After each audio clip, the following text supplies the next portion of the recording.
ایرو دوستکی می شیرین دلسوز جناوا مدچه کیه او دوست کردان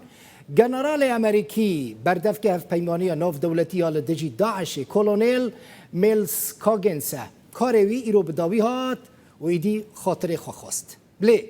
دما کو کنفرانس که روزنامه‌وانی لدار خست و دوی کنفرانس دا خاطر خواست جاوین وی تجی هسر بون هنه کیجی گریا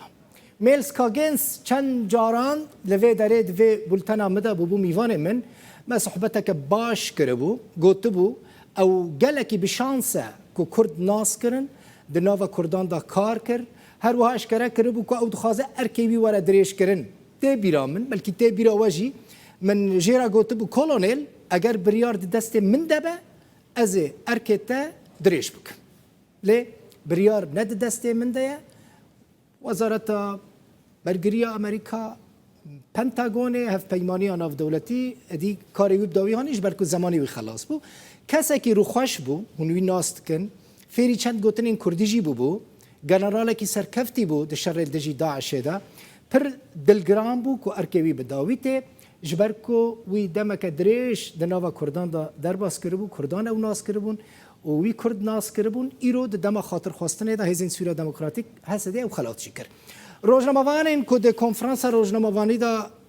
بشتاری خاطر خواستنه وی بون جیرا لچپکان خستن او دوستکی روزنامه‌وانان بوجی بردف که هزین سوریا دموکراتیک راگهاندنه مصطفی بالی اشکره کرد کوان وکه هسته افکار که هجا جدستان لی دوستکی باش دلسوز او دم دریش قزنج کرن کاگنس شاهد روژن گران و زحمت بو که به سرگل کردهات لروژ آوای کردستان دید چاوا کرد داعش دشکینن چاوا شر داعش دکن هر وها بو شاهد غدرا کل کردان جهات کرن خمباری اوی یا زیده ده مراسم خاطر خواستن دجی وند بینن اشکره جاوین کاگنس تجی هسر بونه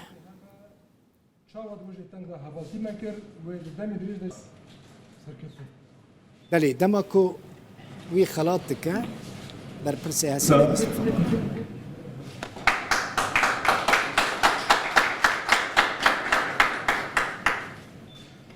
Our first press conference was right after Peace Spring. پشتی سالک و 4 ماه جخباتکی هفبش و تکوشینکی لسر آستا راگهاندن خدان کدکی مزن مخابن ام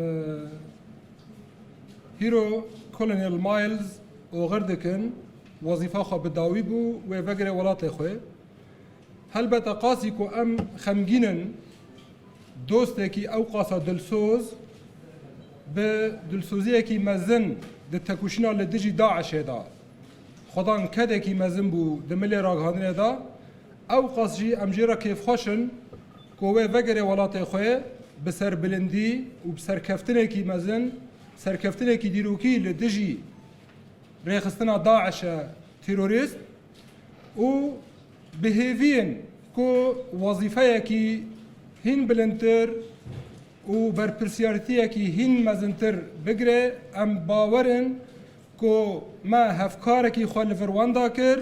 لیما دوسته کی خواه دم دریج دناو ارتشا امریکی دا قازنج کر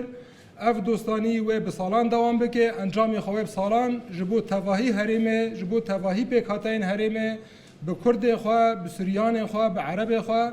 و کلونل مایلز حواله کی جبو پیش روژه بیه به وی بونه خاطر خواستنه وکو ناوندا راگهاندنا قصده و به حضور آوادا ام تخازن خلاته کی وکو بیرانین وکو سپاسیا کدا کلونل مایلز پیشکش بکن